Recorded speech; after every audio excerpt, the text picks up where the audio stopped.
Oke, Assalamualaikum warahmatullahi wabarakatuh, Bu Malva. Waalaikumsalam warahmatullahi wabarakatuh, Bu Aderina. Perkenalkan bahwa Bu Malva ini adalah dosen senior di Prodi PG PAUD. Pertanyaan dari saya itu bagaimana sih menurut Ibu terkait pemanfaatan IT di Prodi PG PAUD Universitas Mulla Warman? Teknologi di Prodi PAUD sendiri, itu kita bisa melihatnya dari dua sisi, yaitu yang pertama, kita lihat dari fasilitas yang sudah diberikan oleh universitas, fakultas, kemudian di diberdayakan dan memang diatur khusus untuk prodi. Nah, yang kedua, bagaimana kemudian fasilitas tersebut itu dimanfaatkan dan diberdayakan oleh SDM yang ada di prodi tersebut. Nah, kalau kita di prodi untuk ada beberapa hal ya. Yang pertama untuk di pengajaran. Ada sudah disiapkan beberapa aplikasi yang bisa diakses oleh mahasiswa, oleh tim IT, oleh mahasiswa itu sendiri.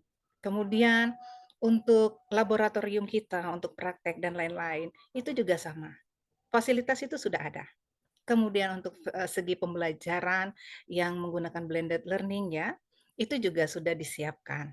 Nah, termasuk untuk akses mahasiswa ujian atau praktek, berkenaan pemberkasan dokumen-dokumen itu juga semuanya sudah ada. Nah, itu juga sudah cukup dilakukan, diterapkan ya di Prodi PAUD. Nah, tetapi seberapa persen alur teknologi dan penggunaan teknologi yang sudah disampaikan tadi benar-benar bisa memberikan dampak yang positif. Jadi sebelum pandemi ada, kita itu ada salah satu aplikasi namanya MOLS, itu memang sudah disiapkan. Nah, untuk mahasiswa, untuk tim IT, untuk dosennya itu sendiri. Jadi sebenarnya di prodi PAUD khususnya juga itu juga sudah sedang berkemas ya, sedang memperluas berkenaan pengembangan untuk penerapan di teknologinya. Lalu apa sih Bu kira-kira tantangan dari pemanfaatan IT tersebut? Kita itu tantangannya tuh akan selalu ada dua lagi, menyambung yang dua pertanyaan pertama. Yang pertama, apakah aplikasi yang disiapkan itu memang sudah maksimal? Yang kedua, apakah SDM yang disiapkan untuk menggunakan itu memang sudah siap memahami apa-apa yang diperlukan? Sehingga antara teknologi dengan SDM itu bisa saling menyambung. Nah, ini balik lagi ke kitanya, ke Iya. masing-masing individu, masing-masing dosennya, masing-masing mahasiswanya, dan masing-masing tim IT-nya. Nah, kalau kita sekarang sudah difasilitasi oleh universitas, oke, Prodi PAUD, silakan menggunakan untuk blended learning ini aplikasinya. Kemudian para dosen itu kan hendaknya langsung ya serta-merta Betul. sadar diri mempelajari bagaimana penggunaan.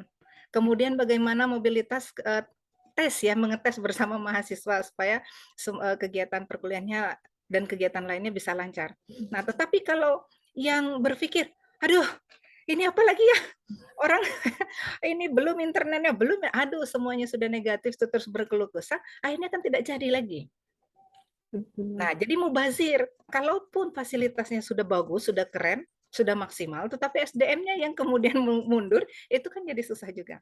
Nah, Betul. kita tidak perlu malu. Harusnya ya, sebagai seorang dosen, kenapa harus malu belajar Iya. mempelajari satu aplikasi bersama mahasiswa? Yuk, Mbak, siapa mahasiswanya? Kita sama-sama belajar. Ini bagaimana ya ini mengaksesnya seperti apa? Tidak masalah. Ya namanya belajar itu kan tidak ada batas usia dan tidak ada batas waktu untuk apa dan kapanpun. Mari kita belajar bersama-sama. Oke. Kemudian Bu, harapannya dari IT itu sendiri, teknologi sendiri, apalagi kalau kita aplikasikan teknologi itu di dalam pembelajaran ya. Kira-kira apa sih harapan Ibu terhadap teknologi yang kaitannya mungkin bisa diaplikasikan dalam pembelajaran? Kalau kita lihat sekarang ini kita masuk di era 5.0, era society. Bagaimana kemudian kita diharuskan bijak. betul. bijak dengan teknologi, bijak memanfaatkan teknologi. Bukan teknologi serta-merta ayo semuanya teknologi, itu tidak, tapi bagaimana kita bijaknya menggunakan itu. Nah, termasuk di pembelajaran, Bu Adelina ya. Jadi segala sesuatu sekarang kita memang tidak bisa mengatakan, hah, tidak boleh dong berdampingan dengan teknologi. Ini kan apalagi contohnya masalah budaya yang agak sensitif ya. Masa harus disanding-sandingkan dengan teknologi? Nanti esensinya jadi hilang. Padahal tidak. Jadi contohnya saja, ketika kita mau bermain bersama anak, mengenalkan tema budaya adat, rumah-rumah adat. Nah, tiba-tiba dengan teknologi, dengan beberapa aplikasi berbasis website atau berbasis offline apa segala macam, itu kan kita bisa mendesain tiba-tiba, twing, muncul dengan rumah yang cantik, terus ada pakaian adatnya. Teman-teman ini dari daerah mana ya? Oh, ini Aceh. Woi, tiba-tiba ada suara musiknya, ada videonya, kemudian beralih lagi ke daerah yang mana. Itu kan menyenangkan sekali buat kita. Kita saja orang dewasa kalau belajar tiba-tiba baca buku ya, Iya. apalagi mata pelajaran mata kuliah sejarah, baca tentang adat istiadat daerah Minangkabau. Aduh ya Allah, banyak sekali teksnya. Jadi kita kan lebih bahagia, oh filmnya, oh animasi, oh lagunya, langsung ya audio visualnya itu menyangkut. Iya. Nah, jadi saya sangat mendukung sekali ya pembelajaran berbasis teknologi ini. Jangankan untuk anak kuliah ya, untuk kita orang dewasa, untuk anak usia dini pun itu penting. Dan dikenalkan positifnya teknologi. Jangan selalu yang kita angkat itu negatifnya. Betul. Jauhkan anak dari gadget. Hei, apa yang dijauhkan? Sekarang ini zaman gadget. Mari kita bentuk gadgetnya seperti apa. Nah, yang itu yang harus kita pola rubah itu. Nah, jadi mudah-mudahan Bu Adelina nanti ke depannya akan banyak sekali ya pembelajaran budaya berbasis teknologi yang dikembangkan. Apalagi sekarang aplikasinya itu sudah canggih ya, sudah banyak dan tidak terlalu susah untuk kita sebagai pemula membuatnya dan menerapkannya. Nah, Oke. tantangan juga untuk kita sebagai dosen PAUD karena Oke. kita harus membuat pembelajaran berbasis teknologi juga bersama mahasiswa. Oke, Bu Ade. Pembelajaran kalau bisa dikemas dalam teknologi gitu ya, Bu Iya, ya. Jadi siap. budaya bisa masuk, teknologi juga bisa Iya. masuk. Oke, terima kasih atas kesempatan ilmunya, Ibu. Oke, terima kasih atas kesempatannya. Di sini saya akan melakukan sharing discussion tentang bagaimana sih pemanfaatan IT ya dari segi mahasiswa atau dari segi prodi sendiri. Jadi menurut kalian bagaimana sih pemanfaatan IT yang sudah ada di prodi atau dari segi kemahasiswaan sendiri? Nah, dari segi kemahasiswaan maupun segi prodi itu sudah bagus. Kalau untuk prodi sendiri ada SIPAS dan juga SIA. SIPAS ini memiliki tujuan untuk mempermudah surat menyurat antar prodi ke fakultas.